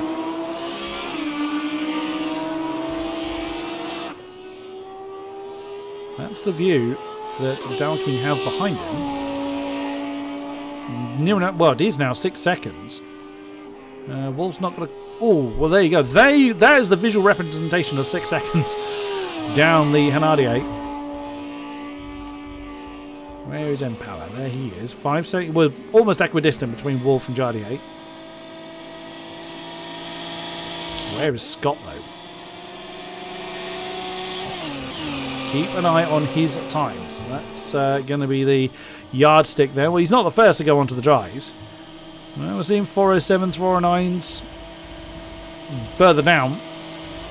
And Pantera, I think, was one of the first to come on to the dry tyres. He was in the pits for 2 minutes, so he had some serious damage to deal with. So he is at quite some way behind the field, unfortunately. That, I believe, is... No, that's not Benazzi. That is Pagan Mid. We've got Lemon Lamborghini. And there goes Scott. Well, it is possible for the drivers to go onto another set of wet. I think they'd be mad to do so, but it is technically possible. Yeah, still spray to be found in some areas, so... Interesting conundrum. Oh, Yoxley and Dora are close together apparently. Either of them coming in the pits? Nope. Lambo and the Merc continuing on their merry way. Chris has kept up with Van Orman since those two swapped round. So it's those sort of mini rivers there that will really upset the car at just the wrong moment. There's Dalking. Right, now he's coming into the Porsche curbs. Is he going to get shot of those? They must be struggling, those wet tyres by now. Surely.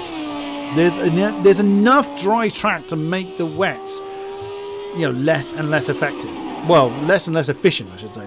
Oh, look how cautious Dalking's having to be now. I think those wets have had it.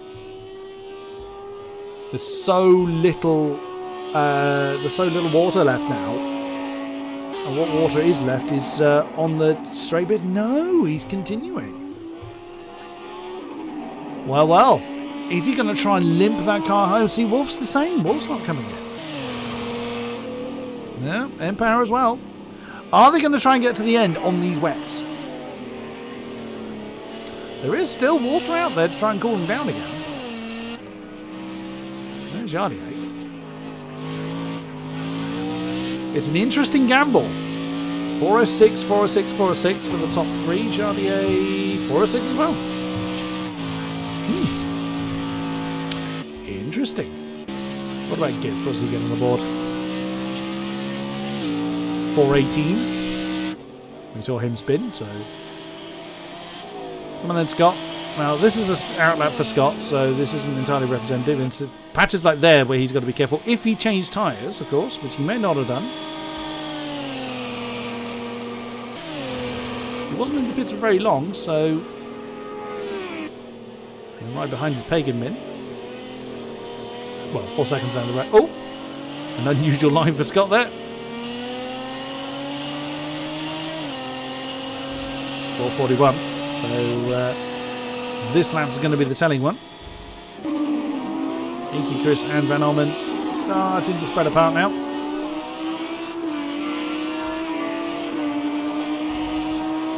Ooh, difficult times ahead.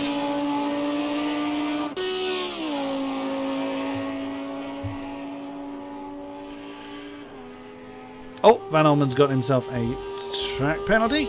What did he give himself? 1 second. Pretty much in line with everybody else, so it's not really going to make any significant difference for him. Those two Lambos still close together.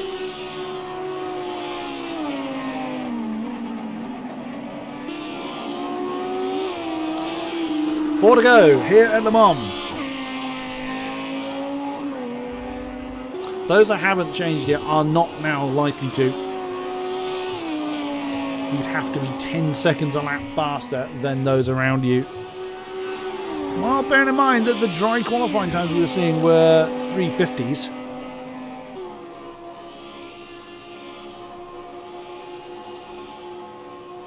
We'll see. I think the track just isn't dry enough.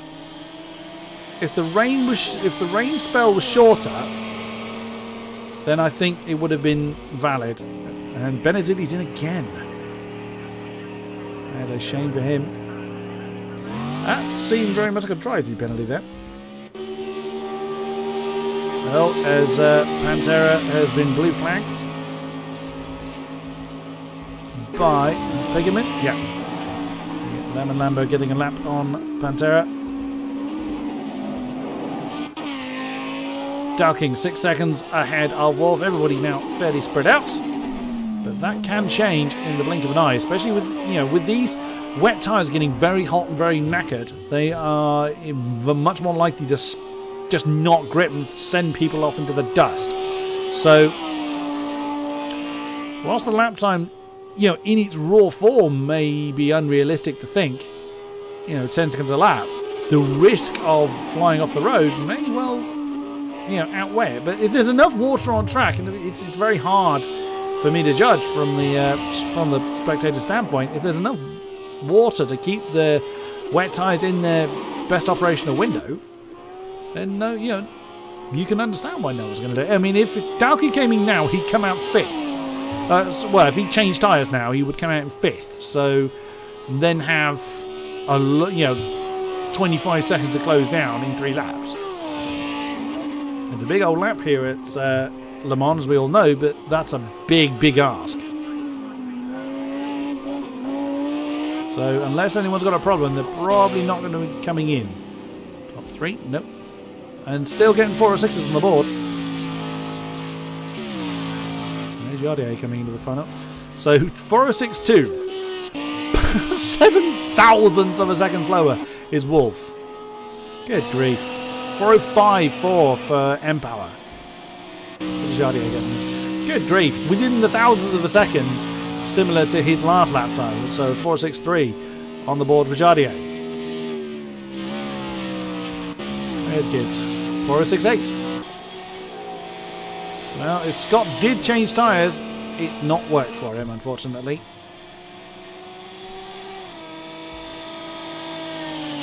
And I have a suspicion he did.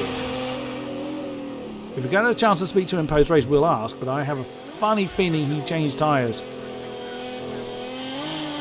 What's he get on the board? It is 403. So yeah, that kind of tells me he did change tyres, but he's 50 seconds off the lead and only 3 seconds quicker. No matter how you cut it, you don't have enough time to close that down. He's hoping for people up ahead of him to run into problems, which is still entirely possible. So whilst they may not be in immediate battles right now, that does not mean this race is all over and done and dusted. Certainly not. These guys still have to keep the cars on the black stuff for another 3 laps. About 20 kilometres, I think. And a rough guess what 3 laps is here. Oh, and you saw Dalkin get a little bit fidgety coming into the second chicane. And what water there is rapidly disappearing.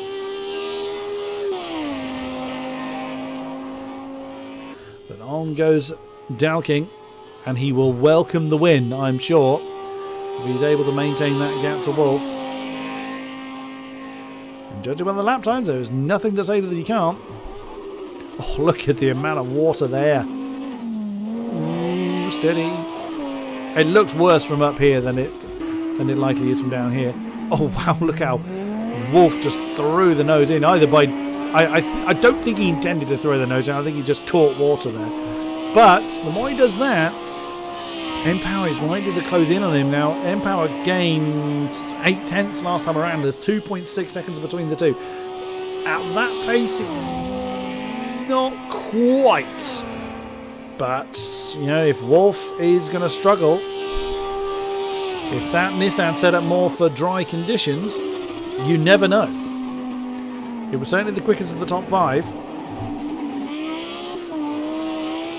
That's not going to stop the championship leader, though, from pressing on like a madman.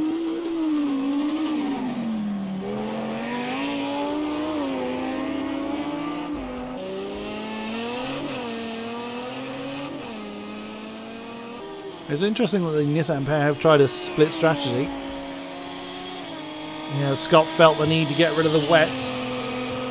I think he was. I get the feeling he was just gambling on the track drying up quicker than it has.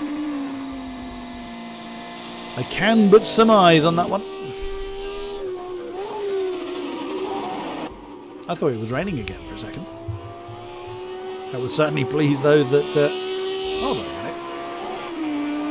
It's not actually raining again, is it?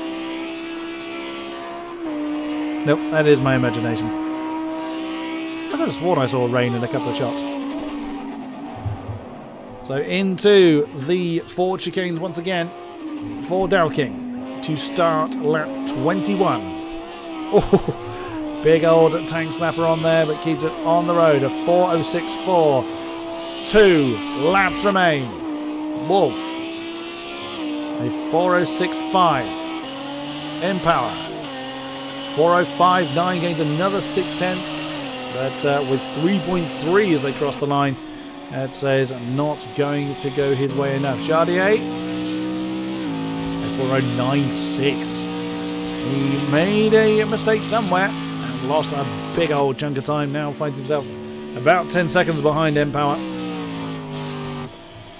Scott is gaining and gaining quick, but nowhere near quick enough.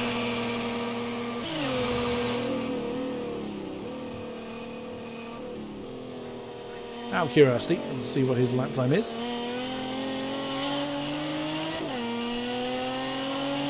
Gotta love that Nissan noise. 4:01.8. So he gained 12 seconds on Gibbs. And even at that rate, well, he'll catch Gibbs. But he's not going to close in really any further than that, unfortunately.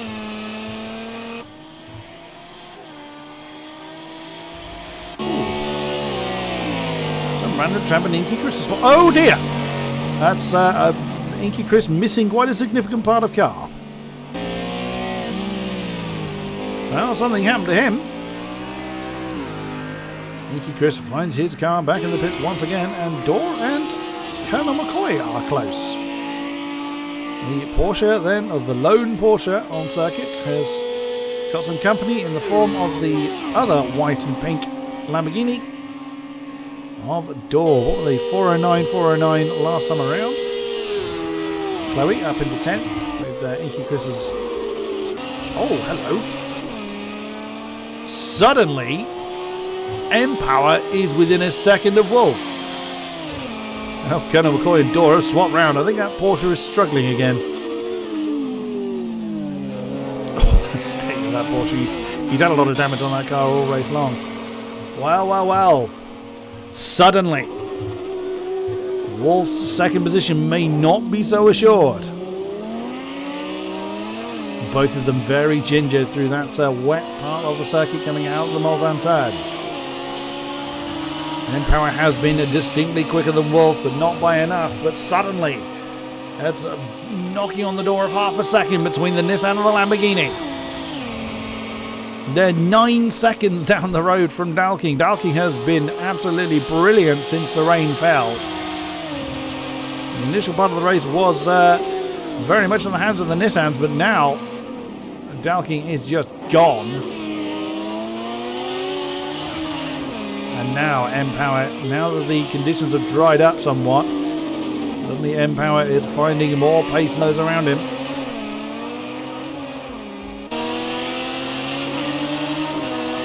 And Wolf is going to have a lot of work to do in the final lap of this race, I would say, to keep Empower behind him. As Colonel McCoy, unsurprisingly, is back in the pits. One of the few areas of track generating any real spray is the beginning part of the Porsche curves. There's Dalking. There he is. One more lap to go when he crosses the line. Unbelievably, it'll be if he manages to do it, it'll be his first win of the season. And just you didn't think you'd be saying that at the beginning of the season. Wolf hasn't quite had it his own way as he has done for the last 3 races, but that was a bit of a chunk of... let's just have a look. Oh, of course, penalties. Wolf has more penalties than Empower. So Empower may not necessarily... And they will know that. They'll know what their penalties are. Empower obviously knowing what his own is, but I mean, he'll know what Wolf's is. He may not bother to attempt the move. He just needs to sit there. Whoa, Wolf! There's less traction than you would have liked coming out of the Dunlop chicanes into the S's. That Lamborghini looks very, very lively. Empower just needs to sit there. He doesn't need to do anything. Oh, Dawes giving himself another penalty. Dalking is off down the road. Oh, one car.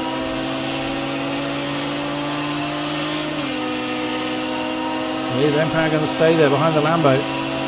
Nope. He wants to get the move done. Now, did Empower get himself another penalty? He didn't. And that is second. Oh, that was close. He's nosed in the lead, but can't complete the move. Whoa, has the Lambo gone too deep? Yes, he has. Wolf's gone way, way, way, way too deep. Whoa, and nearly runs the Nissan off the road. Goodness me, Wolf. That got lively.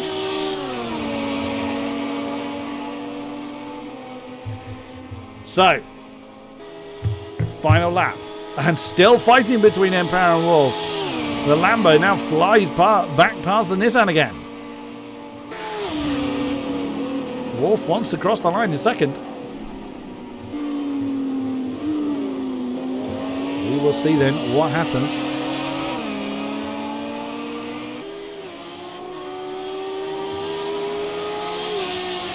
Can Wolf fend off Empower? I mean, it is possible that Empower could make a mistake and incur more penalties.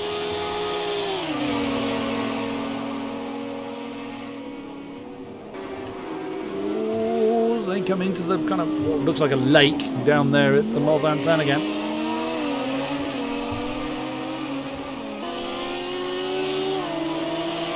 No danger from anybody else around them. Where's Dalkin? He's not far enough down the road. Oh, he's caught up with Colonel McCoy. Only for less than 4/10 of a second separate these two. On track. Of course, 3 seconds worth of penalties to apply. Now, some of the penalties can be appealed post-race as well. That's something else to bear in mind. Oh, Wolf struggling to slow the Lamborghini down. Through Indianapolis into Arnage once again. The Nissan draws side by side. My phone's going off again. Oh, and they touch, and the Lamborghini's in the wall. I think Empower accepted responsibility for that one. Flash of the lights, and he's allowed Wolf to stay in that position. But now he's looking to challenge again. It sounded like he backed off then. Oh no, Empower's gone through. I think Wolf has let him go. Probably damage on the Lamborghini. So it does look like Empower is going to cross the line in that second position. Oh, and there goes Colonel McCoy flying off the road in the Porsche. But you've got to hand it to Dalking. He has been in a class of one after the conditions got slippery, and has done his strategy brilliantly well. Well, your winner here at Le Mans is the champion of Dalking, and he is quite happy about that one. Second is going to go to the Nissan of Empower, both on track and due to penalties. And Wolf spun it. He's going to go over. Is he going to go over backwards? Did he stall? I think he stalled the car. No, he wants to go over forwards. Well, a slightly embarrassing finish for Wolf, but across the line anyway. Here comes Jardier. Jardier didn't really have an answer. He tried his best. Oh, lovely sideways slide on the exit of the final turn and over the line for fourth. Gibbs is going to take fifth position. Scott, you going to get into the 3 minutes? No. 4:01.1, fastest lap to Scott. But sadly, his strategy not paying off. Poleman, Pagan Min, reaching the 7th. A decent result for him in the Lemon Lamborghini. That is not Mr. Van Orman directly behind. That, I think, is Pantera. Pantera had a lot of pace that sadly he didn't really have the opportunity to show. Pagerman is going to be 7th. Here comes Van Orman. In 8th in the black Lambo. The floating black Lambo. So Random Tramp quite a way down the road. Oh, Dor and Yoxney having a fight. 4th, 13th. They've still got pretty much a full lap to do. Whoa, that's Yoxney trying to avoid the water. Or going way too deep. Either way, it looked like he was trying to avoid the water. Here comes Dor. Is he going to try and make the move? Here we go again. I think everybody else has crossed the line now. Oh, here comes Chloe. Oh, she's just about going to beat Benazili over the line. Whoa, the lemon Merc getting sideways. And, oh, only just. Chloe crossing the line ahead of Benazili. Inky Chris in the white and pink Lambo will take 12th. And still, Yoxney and Dor are having the fight. Colonel McCoy and Pantera have already crossed the line. Can Dor find the traction where he needs it? Yoxney was 6 seconds quicker last time around. So, could be that Yoxney's also on the drier compound as they come into the Porsche Cars for the final time. It looks like Yoxney's got the pace over the Lamborghini now. Doesn't look like Dor's going to be able to answer that one.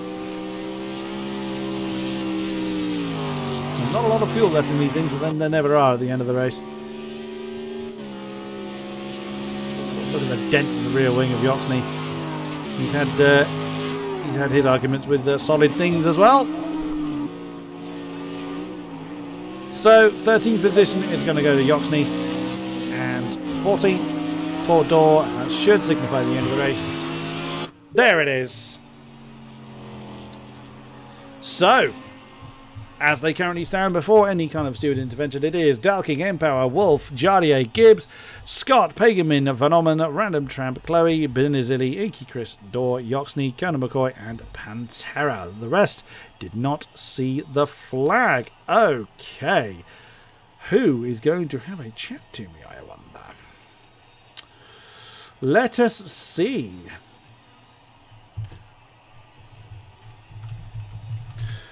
Right, and just letting the coordinator know that I will be here for some driver interviews. It is completely optional. The drivers don't have to make themselves available, but it is nice to have a natter to them and get their insight on what's gone on. My phone's still going mad.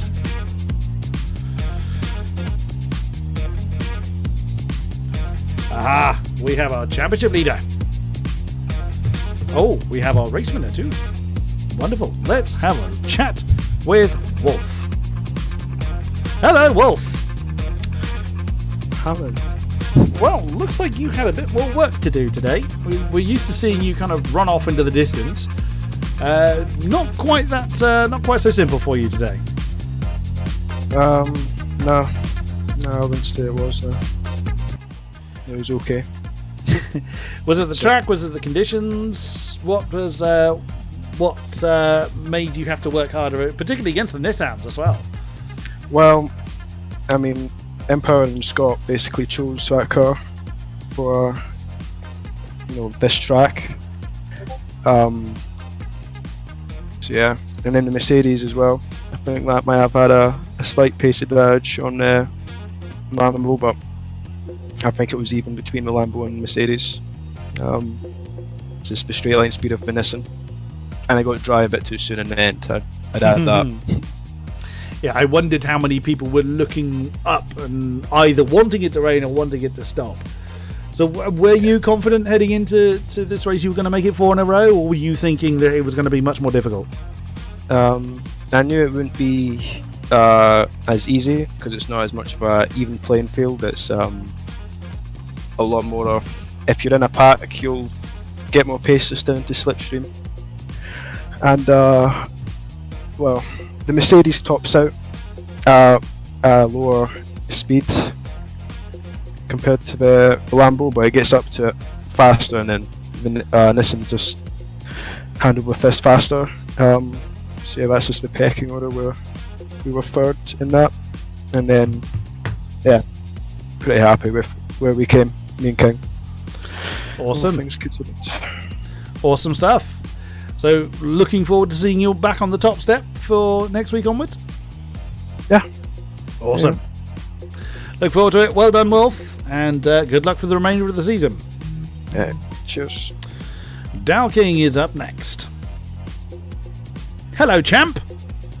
How you doing? All right? I am all good. Well, he's got a win on the board. Finally, eh? A lot of bad luck this season, but finally come through for the win. Oh, but what a strategy you played out there, because you were absolutely flawless when it started to get slippery.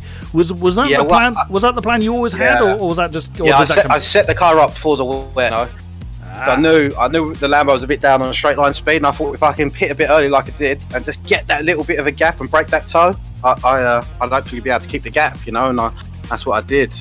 So a couple of scary moments. I'm not going to lie, them first few laps, that was insane racing. You had a lot of people around you early on.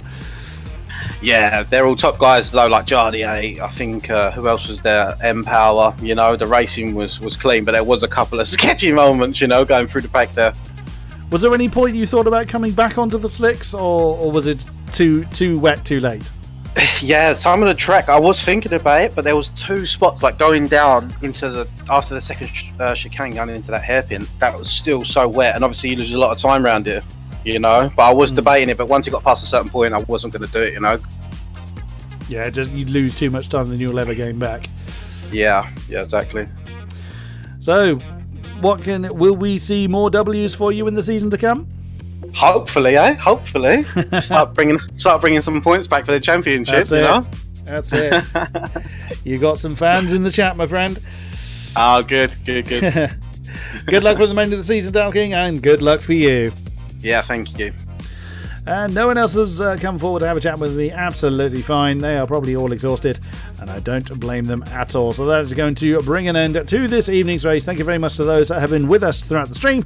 A great pleasure to have you along for the ride. Thank you to our sponsors. Without you guys, AOR would not continue to grow. And we will be back for round number 5 next week here on this race channel. But there's plenty of other things going on in between then and now. So come back to us and check us out then. Thank you very much.